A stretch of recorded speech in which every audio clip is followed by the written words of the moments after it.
নমস্কার, আমি Shanta. Medinipur two Melbourne চ্যানেলে আপনাদের আবারও স্বাগত জানাই। কেমন আছেন আপনারা?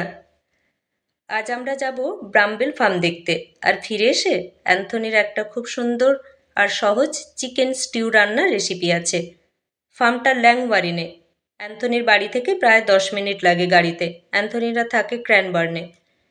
ফার্ম খোলা থাকে নভেম্বর থেকে এপ্রিল মাস পর্যন্ত। আর এই ফার্মে হয় চেরি, স্ট্রবেরি, রাসবেরি ফলন হয়।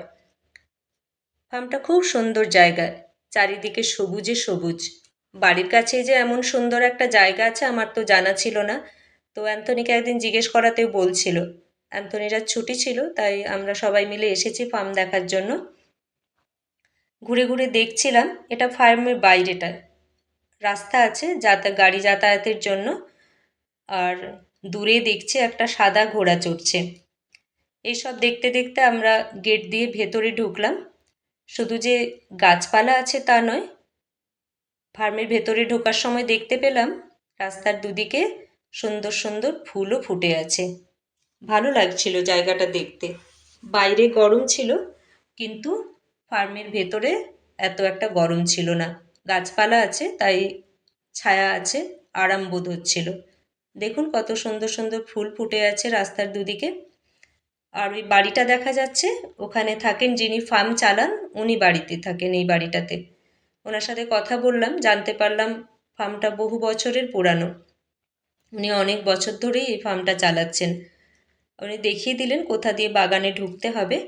তো আমরা বাগানে ঢুকলাম। ঢুকে দেখছি ছোট্ট ছোট্ট রাসবেরি ধরেছে। কি মিষ্টি গন্ধ বাগানের ভেতরে। ঘুরে ঘুরে দেখছিলাম আমরা।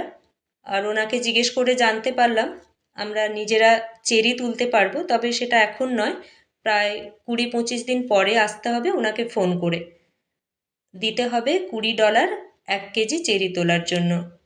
অস্ট্রেলিয়ান $1 হচ্ছে আমাদের ভারতের প্রায় 53 টাকা। বাগানটা ঘুরে ঘুরে দেখছিলাম। দেখতে দেখতে এবারে বাইরে বেরিয়ে আসছি। বাইরে বেরিয়ে এসে দেখছি বাইরে দুটো মোবাইল টয়লেট আছে, চেয়ার আছে ওখানে বসার জন্য।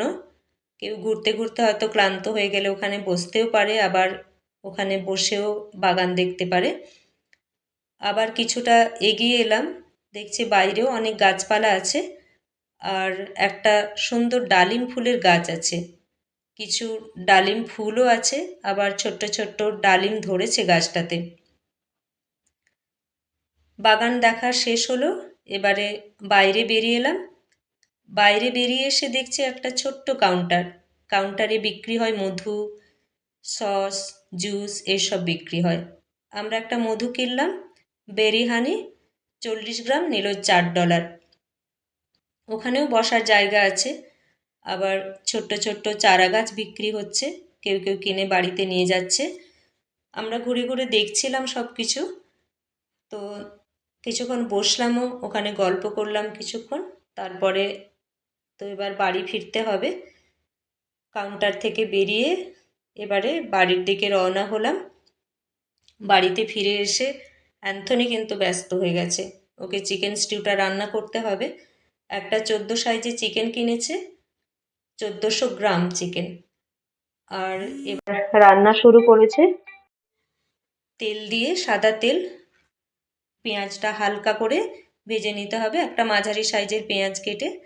আর পেঁয়াজটা হালকা ভাজা হয়ে গেলে ওর মধ্যে 8 থেকে 10টা এলাচ, লবঙ্গ, 3-4টে তেজপাতা, দারচিনি আর ছোট্ট ছোট্ট কেটে রাখা আদা দিয়ে 3-4 মিনিট নাড়ার পরে কেটে পরিষ্কার করে রাখা চিকেনের পিস, তার সাথে 3টে গাজরের টুকরো, আলু 3-4টে কেটে রাখা, আর বিনস একটা ফুলকপি দিয়ে 5-6 মিনিট নাড়বেন। আন্দাজ মতো নুন দেবেন। আর টমেটো, কাঁচা লঙ্কা, টমেটো 3-4টে, কাঁচা লঙ্কা 3-4টে। টমেটো কাঁচা লঙ্কা অ্যান্থনিদের বাগানের। এবার আপনি কড়াইতে জল দেবেন, জলটা পরিমাণ মতো। যদি কড়াইতে রান্না করেন আর স্যুপটা একটু বেশি চান, বেশি পরিমাণে জল দেবেন। আর প্রেশার কুকারে করলে 3-4টে হুইসেল দেবেন। দিয়ে খাবার সময় ওপরে একটু গোলমরিচের গুঁড়ো ছড়িয়ে নেবেন, ভালো লাগবে। অ্যান্থনি ব্রেডের সাথে খাচ্ছে। আপনারা